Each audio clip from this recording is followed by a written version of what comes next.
Gold, trusted gold buyers. మీరు తాకట్టు పెట్టిన బంగారాన్ని విడిపించి ఈ రోజు ఉన్న మార్కెట్ ధరకు కొనబడను.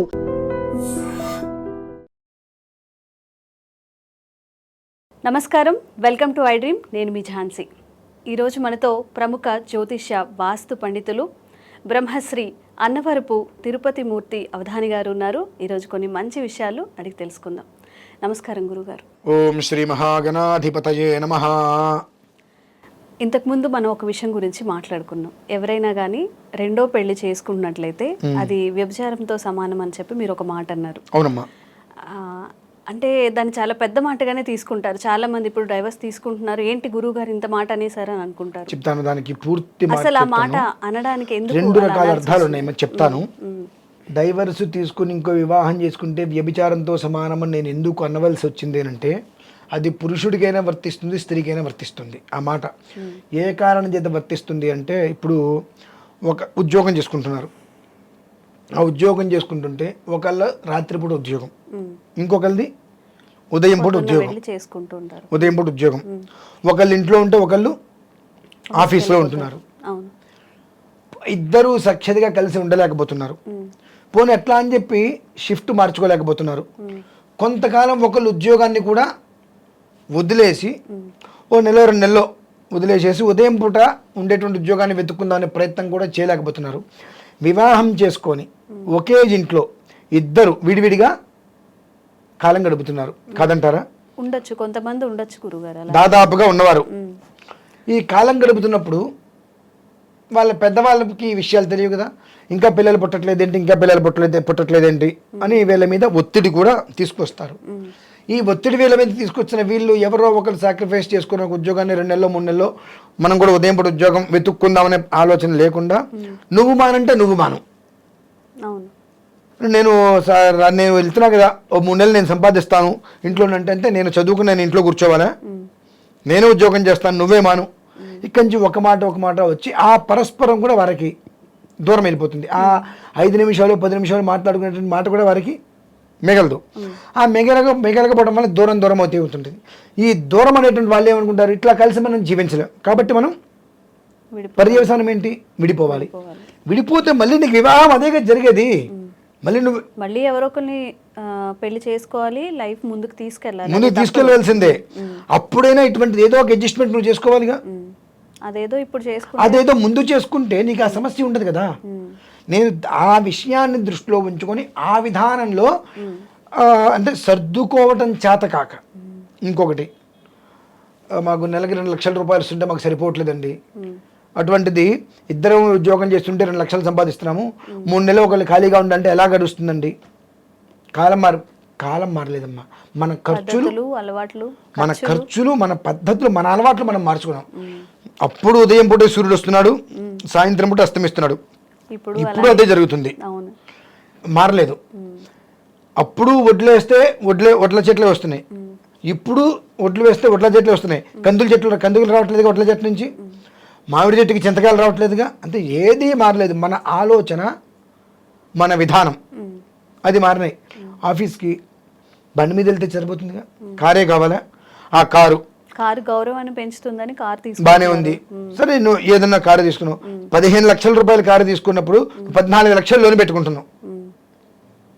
14 లక్షల కారుకి లోన్ పెట్టుకొని బయట వెళ్తున్నావు. సుమారుగా ఒక 25,000 30,000 లోనికి పోతున్నాయి ఇంచుమించు నెలకి. పెట్రోల్ ఖర్చు ఓ 15,000 20,000 పోతున్నాయి. ఇంటి రెంటు, డబుల్ బెడ్రూమ్ బెడ్లో మనం 15,000 రూపాయలు 20,000 రూపాయలు ఉండలేకపోతున్నాంగా. త్రిబుల్ బెడ్రూమ్ తీసుకుంటే 40,000 ఇంటూ.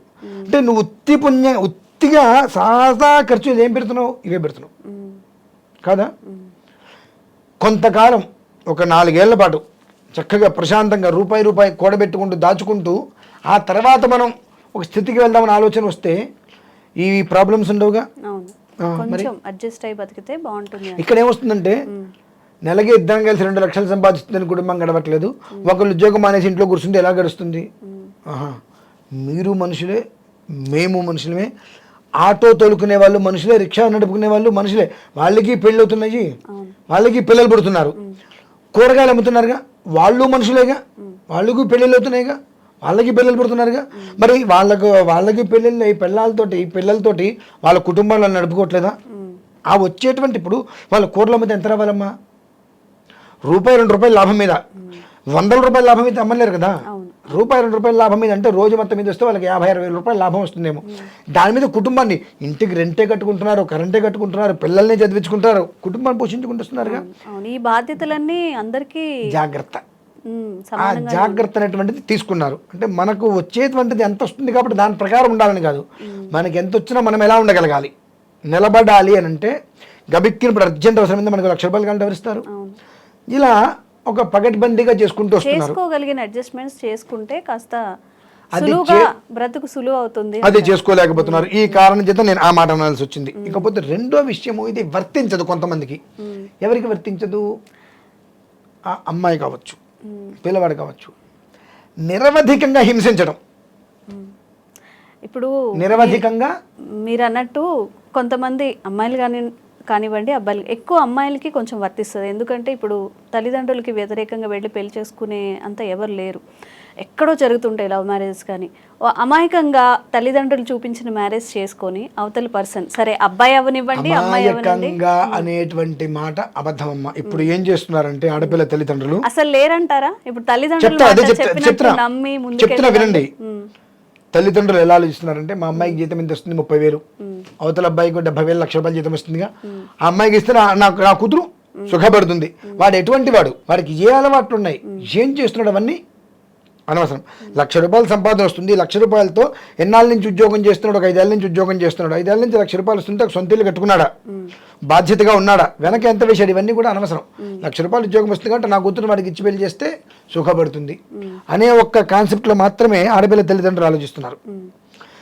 పోనీ అమ్మాయిలు కూడా హైప్ ఎక్కువ చేసే శాలరీ ఉంది కదా, మనం కూడా లగ్జరీగా బ్రతకచ్చు కదా అనుకుంటున్నారు. లగ్జరీగా బ్రతకడానికి, సంతోషంగా బ్రతకడానికి తేడా ఉంటుందండి. లగ్జరీగా బ్రతకాలని ఆశపడ్డావా, జీవితం మొత్తం చాలా అవరోధాలు వస్తాయి. సంతోషంగా బ్రతకాలనుకున్నావా, 50,000 రూపాయలు వచ్చినా సుఖంగా బ్రతకచ్చు. అది మనకు కావాల్సింది. అంటే ఇప్పుడు నువ్వు షాపింగ్ మాల్స్కి వెళ్తున్నావు, నేనంటే ఆడవాళ్ళ కోపాలు రావచ్చు. ఏ షాపింగ్ మాల్లో చూస్తున్నా ఎవరు కనిపిస్తున్నారండి ఎక్కువగా షాపింగ్ చేసేవాళ్ళు? మగవాళ్ళు కనిపిస్తున్నారు, ఆడవాళ్ళు కనిపిస్తున్నారు ఎక్కువగా. ఆడవాళ్ళు కనిపిస్తున్నారు. అంత షాపింగ్ చేయాల్సిన అవసరం ఏంటి అంటే, నేను ఎందుకంటాను, కొంత ఏమి తోచక కొన్ని విషయాలు మాట్లాడుతున్నప్పుడు కట్టిన బట్టలు కట్టకుండా కడుతూ ఉంటారు కొంతమంది. నేను ఏంటంటే ఇవాళ మొన్న ఈ చీర కట్టుకొచ్చాను, ఇవాళ కొత్త చీర కావాల్సింది నాకు, ఏంటంటే మొన్న ఈ చీర కట్టుకొచ్చారు కదా అని అడుగుతా. వాళ్ళు ఎవరు అడగటం ఏంటి, అడుగుతారు. వాళ్ళ కోసం ఇవాళ మనం ఇంకోటి కొన్నాం, వాళ్ళ కోసం ఇంకోటి కొన్నాం, రేపు పొద్దున మనకు కష్టం వస్తే వాళ్ళ ఇంటికి వచ్చి ఉపకారం చేయరు కదా. అటువంటి వాళ్ళ గురించి వాళ్ళు ఎవరో ఏదో అనుకుంటారని చెప్పి మీరెందుకు జీవితాలు నాశనం చేసుకుంటారు ఇటువంటి స్థితులు. 2, ఎప్పుడైతే కనుక ఈ దంపతుల మధ్యలో పరిపూర్ణంగా కూడా వికృతమైన చేష్టలుండి, అంటే పొద్దున్న లేస్తే అతను తాగి తండ్రి కుటుంబాన్ని పట్టించుకోకుండా, పాపం 1-2 పిల్లలు పుట్టి అయినా కుటుంబాన్ని పట్టించుకోకుండా ఇష్టం వచ్చి తాగి రోడ్డు మీద నానా హింస చేస్తూ, అటువంటి పరిస్థితుల్లో డైవర్స్ తీసుకుని వివాహం చేసుకున్న తోడు కోసం చేసుకుంటారు కాబట్టి దానికి ఆ మాట వర్తించదమ్మా. ఆ మాట అంటానికి మూల కారణము వాళ్ళ ఇద్దరి మధ్యన సఖ్యత లేక, అనుసంధానం లేక, అర్థం చేసుకునేటువంటి విధానం లేక, ఈ మనకు వల్ల కావట్లేదు, కలిసి బ్రతకలేకపోతున్నాం కాబట్టి విడిపోవడం ఉత్తమం. ఈ మైండ్ సెట్, విడిపోవాలని మైండ్ సెట్ ఉన్నప్పుడు ఇంకొకరిని వివాహం చేసుకున్నా జరిగేది అదే కదా. ఆ అడ్జస్ట్మెంట్, ఓకే ఒక 3 నెలలు ఉద్యోగం మానేద్దాం, సర్కిల్లో వెతుక్కుందాం, ఈలోపు 3 నెలలు ఇంట్లో ఉంటే వచ్చే నష్టమేం లేదు కదా. ఈ 3 నెలలలోపు ఇంకొక ఉద్యోగం ఉదయం పూట జరిగేటువంటిది వెతుక్కుంటే ఇద్దరం ఉదయం పూట వెళ్తాం, చక్కగా సాయంత్రానికి ఇంటికి వస్తాం, ఎవరు హాయిగా ప్రశాంతంగా జీవితం ఉంటుంది అనేటువంటి ఆలోచన లేకుండా కేవలం ఈ విధానంతో విడిపోయి ఇది అవ్వట్లేదు ఇంకా నాకు, ఇక నేను వేరే పెళ్లి చేసుకుంటే నేను ప్రశాంతంగా ఉంటాను ఎవరైతే ఆలోచన చేస్తారో వాళ్ళ గురించి మాత్రమే నేను దాకా మాట్లాడినటువంటి మాట అమ్మా. అంతే తప్ప ప్రతి ఒక్కరికి ఇది వర్తిస్తుందనే మాట నేను ఎప్పుడు కూడా మాట్లాడను. ఎందుకంటే ఆ సార్థక పథకాలు ఉంటాయి. ఇప్పుడు మగవాళ్ళందరూ ఉత్తములని చెప్పను, ఆడవాళ్ళందరూ ఉత్తములని చెప్పను, అంతకంత పరమ పాపిష్ఠి మనుషులు ఇద్దరులోనూ ఉన్నారు. తెల్లవారలేస్తే మొగుణ్ణి చీపిరిచ్చి ఇల్లు మొత్తం ఊడిపిచ్చి నానా వెట్టి జాగిరి చేయించి పని మనిషి కన్నా హీనంగా ఇంట్లో మొగుని చూసేవాళ్ళు ఉన్నారు, అంతకు మించి పెళ్ళాన్ని చూసేవాళ్ళు ఉన్నారు. అర్థమైందమ్మా?